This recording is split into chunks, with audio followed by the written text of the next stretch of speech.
Bonjour les amis, alors nous retrouvons notre livre de route, cette fois-ci nous passons au chapitre 3, nous allons lire les versets 1 à 11 pour aborder un projet matrimonial. Noémie, sa belle-mère, dit à Ruth, « Ma fille, n'ai-je pas à chercher pour toi un état qui te rende heureuse ? Et maintenant, n'est-il pas notre parent, ce Boz, avec les domestiques de qui tu as été ? Le voici qui vanne l'orge sur l'air cette nuit. Alors lave-toi donc, parfume-toi, mets ton manteau et descends sur l'air. Mais ne te fais pas connaître de cet homme jusqu'à ce qu'il ait achevé de manger et de boire. Quand il se couchera, tu sauras le lieu où il se couche. Arrive. Découvre ses pieds et couche-toi. Lui t'indiquera ce que tu auras à faire. Alors, Ruth lui dit, je ferai tout ce que tu m'as dit. Elle descendit donc sur l'air et fit tout à fait comme le lui avait commandé sa belle-mère. Boz mangea, il but et son cœur fut heureux. Il vint se coucher au bord du tas d'orge. Alors elle vint furtivement, elle découvrit ses pieds et elle se coucha. Puis au milieu de la nuit, l'homme eut un frisson, il se pencha donc en avant. « Ah, voici qu'une femme était couchée à ses pieds. Mais qui es-tu » dit-il. Et elle dit « Mais c'est moi, Ruth, ta servante. Épouse ta servante, car tu es racheteur. » Alors il dit « Béni sois-tu, Seigneur. Béni sois-tu du Seigneur, ma fille.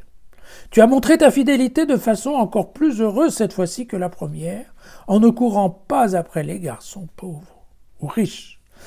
Maintenant donc, ma fille, n'aie pas peur. Tout ce que tu diras, je le ferai pour toi, car tout le monde chez nous sait bien que tu es une femme de valeur. » Voilà. Alors, petite explication technique concernant l'air, parce que c'est un mot qu'on n'utilise plus beaucoup de nos jours. Et donc l'air est un endroit où la terre est battue, dure en fait, et un peu circulaire, sur lequel normalement on apporte le grain quand ça vient d'être moissonné, et on fait tourner en fait une pierre où on tape avec des fléaux. Et enfin, de toute façon, on bat le grain pour en fait faire sortir la paille. Et enfin, pas la paille, mais l'écorce qui est autour de grain. Et en fait, très souvent, ceci est fait la nuit, à l'extérieur de la ville. Et pourquoi on fait ça la nuit ? Parce que la nuit, il y a toujours un peu d'air frais qui vient en Palestine. Et quand l'air frais vient, il court sur l'air et il emmène avec lui, il emporte avec lui ces petites feuilles qui sont autour des grains. Vous voyez, quand on les tape, elles se séparent. Le vent passe et le vent, en fait, comme une soufflerie, on dirait aujourd'hui, dans une usine, la soufflerie du vent emmène les écorces, les peaux du grain. Voilà, c'est comme ça que ça se passe. Donc c'est pour ça que ça se fait la nuit, et comme ça se fait la nuit, en fait, en général, le propriétaire est là pour vérifier qu'entre autres, on ne lui pique pas du grain, parce que bon, c'est un lieu public qui est partagé, à tour de rôle, chacun des propriétaires peut venir battre son grain, mais bon, il vaut mieux se méfier quand même, et donc c'est assez habituel que les propriétaires viennent éventuellement dormir au pied du tas de grain pour être sûr qu'on ne leur pique pas pendant la nuit. Voilà. Un autre petit point important en termes d'explication, un point de vocabulaire qui a son importance. À l'époque, découvrir les pieds était une façon assez imagée de parler de découvrir le sexe de l'homme. Donc en fait, voilà, qu'on ne se trompe pas sur cette petite phrase « tu feras ce qu'il te dit » parce que effectivement, nous sommes bien en train de parler de sexe. Et autre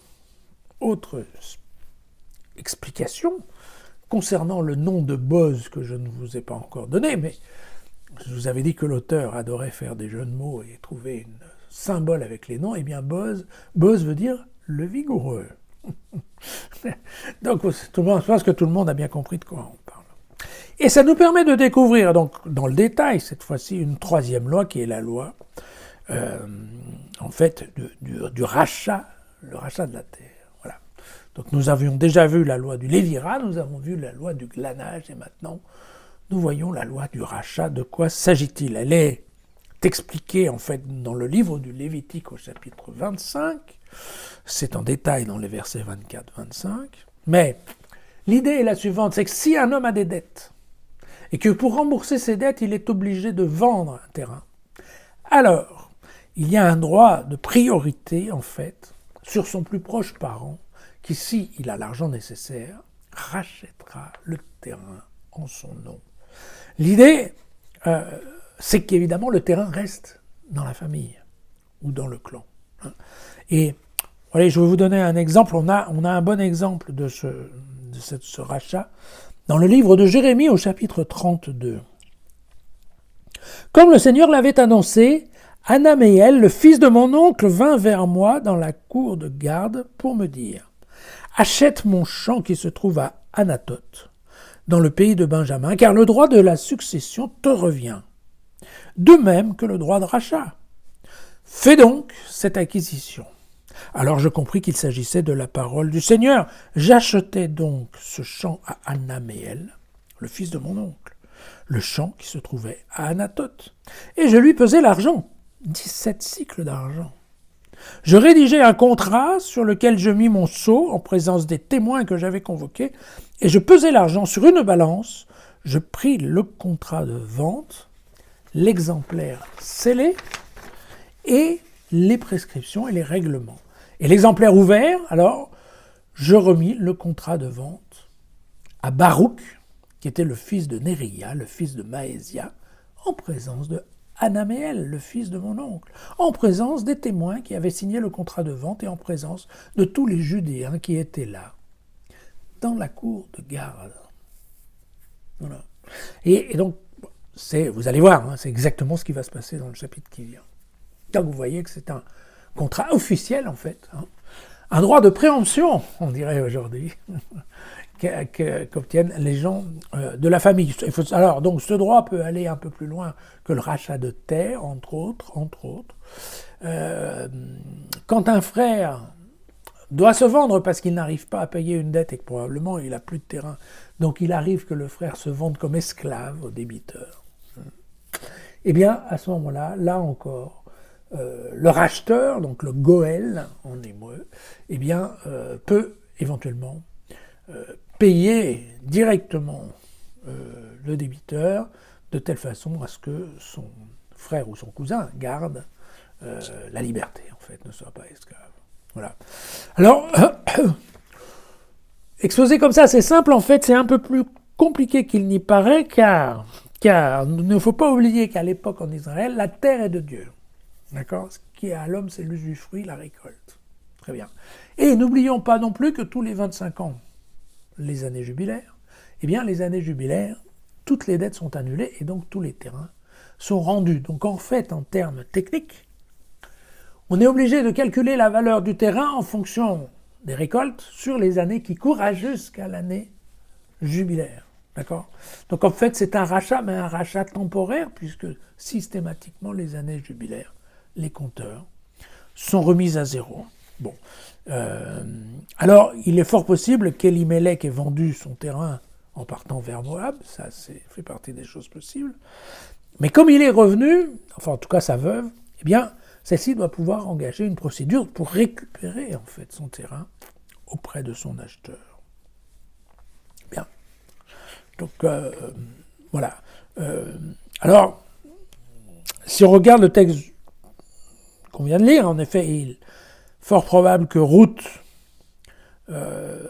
c'est surtout que une chose qui plaît beaucoup à Boz, et que Boz considère certainement que c'est l'œuvre de Dieu, c'est le fait que Ruth préfère venir se proposer comme épouse, comme amante aussi, à un vieil homme de la famille, plutôt que d'aller courir les jeunes garçons aux alentours.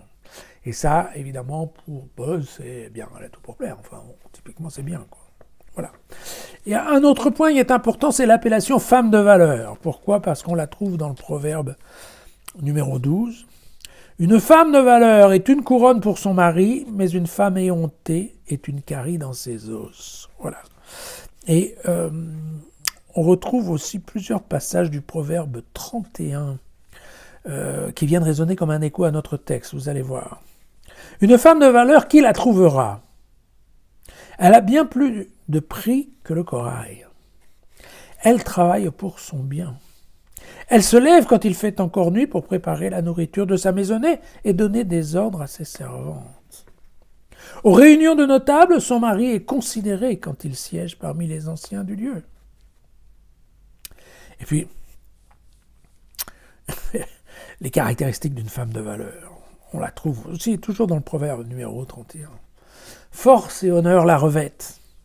Elle pense à l'avenir en riant. Voilà. Tous ces points semblent taillés, effectivement. Pour Ruth, il est de toute évidence, l'auteur du livre a lu aussi les proverbes, en même temps que la Genèse et que le livre de Jérémie.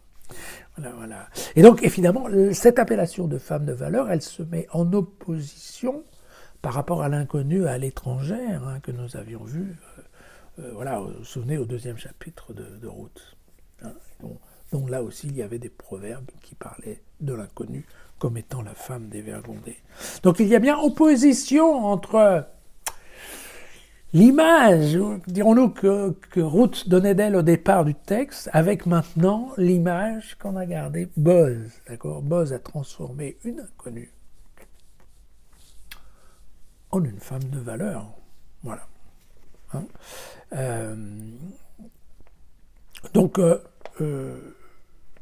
c'est vrai que pour Boz, non seulement cette femme a beaucoup d'avantages, c'est évident. Non seulement elle a fait comme Abraham, elle a quitté, comme nous l'avons vu, sa terre et sa famille pour suivre sa belle-mère, mais en plus, elle vient proposer ses services à Boz, qui n'en attendait pas tant. Voilà. Et quant à Noémie, elle perd pas le nord, celle-là, mais je vous avais dit, elle a vraiment la préoccupation de ses belles-filles. Alors,